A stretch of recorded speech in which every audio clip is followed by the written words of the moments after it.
9 August हा जागतिक आदिवासी दिन म्हणून महाराष्ट्रासह देशभरात साजरा केला जातो. या दिवसाचे औचित्य साधून रावेर चोपडा भागातील आदिवासी बांधव यावल शहरामध्ये दाखल झाले होते. यावेळी त्यांनी डीजेच्या तालावर नाचत गाजत धनश्री चित्रमंदिरात दाखल होऊन या ठिकाणी आदिवासी दिवस साजरा केलाय.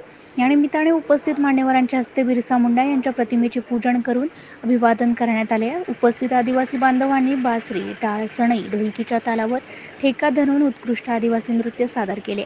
तर आदिवासी बालकांनी सुद्धा विविध आकर्षक पोशाख परिधान करून कार्यक्रमाची शोभा वाढवली आहे.